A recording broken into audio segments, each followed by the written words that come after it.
আমাদেরকে সবচাইতে বেশি কষ্ট দেয় সেটা হচ্ছে বায়ু দূষণ, এয়ার পলিউশন। তো এই এয়ার পলিউশন নিয়ন্ত্রণে বিস্ময়কর সাফল্য দেখিয়েছে হচ্ছে চায়না।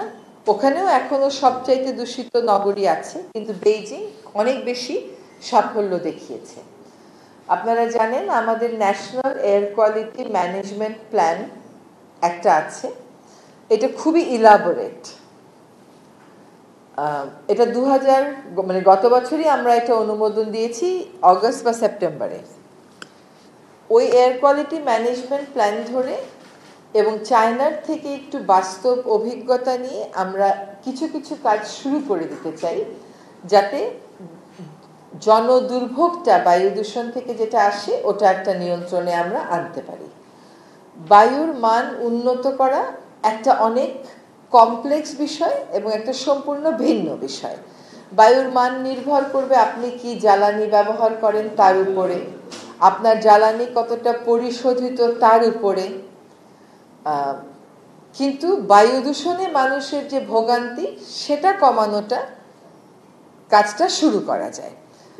এবং আমাদের এখানে চায়নার খুবই বিখ্যাত এবং ওয়ার্ল্ড র্যাঙ্কিংয়েও বেশ হাই ন্যানজিং ইউনিভার্সিটির 3 জন সম্মানিত প্রফেসর এসেছেন, এবং আমি চাইনিজ অ্যাম্বাসেডর মহোদয়কে একদিন অনুরোধ করেছি, উনি 1 মাসের মধ্যে এই ট্রিপটা অর্গানাইজ করে দিয়েছেন। সেই জন্য I thank the Chinese embassy very much.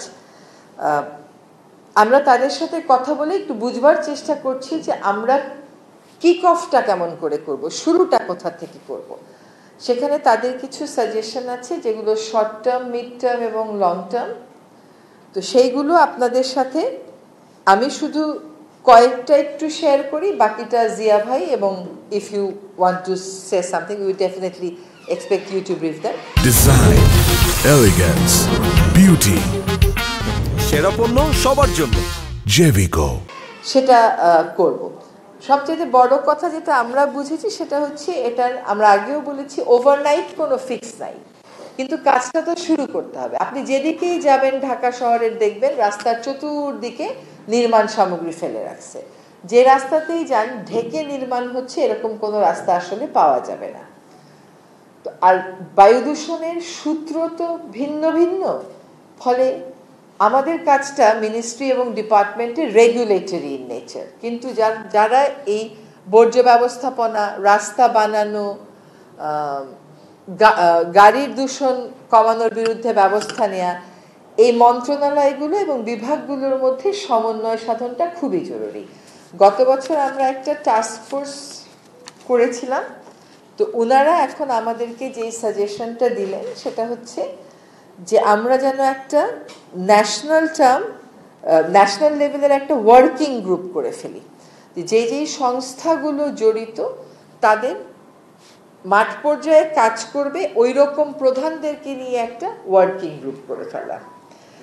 R short টার্মে আমাদের রেসপাইট হচ্ছে ডাস্টটাকে কন্ট্রোল করা যায় কিনা, ধুলা নিয়ন্ত্রণ করা যায় কিনা। ধুলা নিয়ন্ত্রণের মাধ্যমে বায়ু দূষণটা কিছুটা নিয়ন্ত্রণে আসবে, কিন্তু বায়ুর মান কিন্তু উন্নত হবে না। সেটার জন্য আপনার হিউজ ইনভেস্টমেন্ট লাগবে। তো আমরা শর্ট টার্মে আমরা যেটা ভেবেছি যে আমরা এখানে স্থানীয় সরকার মন্ত্রণালয়ের প্রতিনিধি আছেন, রোডসের প্রতিনিধি আছেন, একটু পরেই জ্বালানি ও খনিজ সম্পদের প্রতিনিধিও আসবেন, যে আমরা বর্ষা নেমে যাওয়ার সাথে সাথে ভাঙাচোরা রাস্তাগুলো নির্মাণের কাজ শুরু করে দেব। আরেকটা হচ্ছে রোড কনস্ট্রাকশন। ওনারা আপনাদেরকে ছবি দেখাবেন, I am sure you will show them the picture where how road should be constructed and dust should be control. এটা আমরা একটা নিয়ন্ত্রণে আনার চেষ্টা করব। এই নিয়ন্ত্রণে আনতে পরিবেশ অধিদপ্তর এককভাবে এনফোর্সমেন্ট টিম পাঠাবে না, আমরা বিএফটি এর সাথে মিলে, রোডসের সাথে মিলেই আমরা এবার টিম পাঠাবো। আরেকটা হচ্ছে সারফেস কাভারিং, যেটাকে আমরা বলছি জিরো সয়েল। এখন এই জিরো সয়েলের কাজটা আসলে আমরা শুরু করে দিয়েছি।